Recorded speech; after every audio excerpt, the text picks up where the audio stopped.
Shalom jemaat Bes yang dikasihi Tuhan, saya ada di Efrata, tidak jauh dari Bethlehem. Di balik saya itu adalah kota Bethlehem.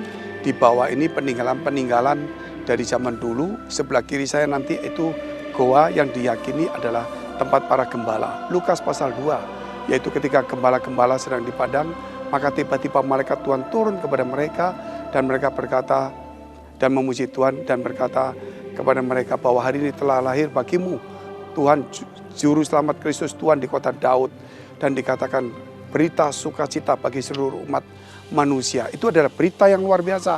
Seluruh umat manusia mendapatkan berita sukacita karena Yesus Kristus Tuhan telah lahir di dunia, kata malaikat, dan kemudian malaikat itu banyak dan kembali ke surga. Saudara, di sini tempat ini, sehingga hari ini percayalah kepada Tuhan bahwa ini berita bukan untuk satu orang, bukan untuk satu suku, satu bangsa, namun untuk seluruh umat manusia dari yang lalu sampai yang akan datang. Berita ini harus diberitakan terus. Yesus itu adalah hadiah yang besar bagi umat manusia. Sehingga dikatakan berita sukacita, berita besar yang dikatakan oleh malaikat Tuhan bahwa Yesus itulah Tuhan, Juru Selamat. Sehingga saudara, hari ini engkau diselamatkan dan harus memberikan diri kita sebagai hamba Tuhan. Karena dia kata Tuhan itu berarti Tuhan. Sehingga kita harus menghambakan diri kepada dia. Puji Tuhan, saudara yang dikasihi Tuhan. Kita belajar kalau dari firman Tuhan ini juga dikatakan tempat itu adalah Bethlehem, yaitu disebut rumah roti. Puji Tuhan, saudara, di sini pada Natal kalau tanggal 25 itu penuh dan malam dingin sekali.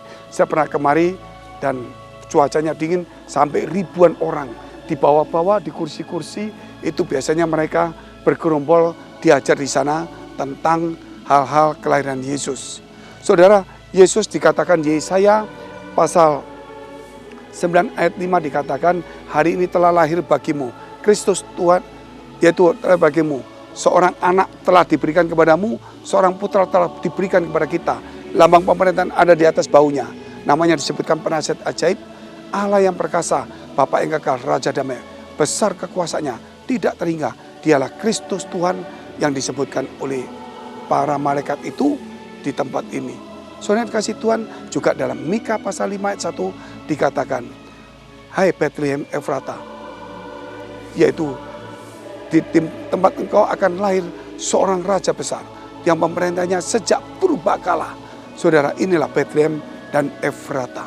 Jadi kitab Mika maupun Yesaya itu adalah perjanjian lama sebelum Yesus lahir. Dan itu semua digenapi. Puji Tuhan. Saudara, sampai jumpa. Tuhan Yesus memberkati.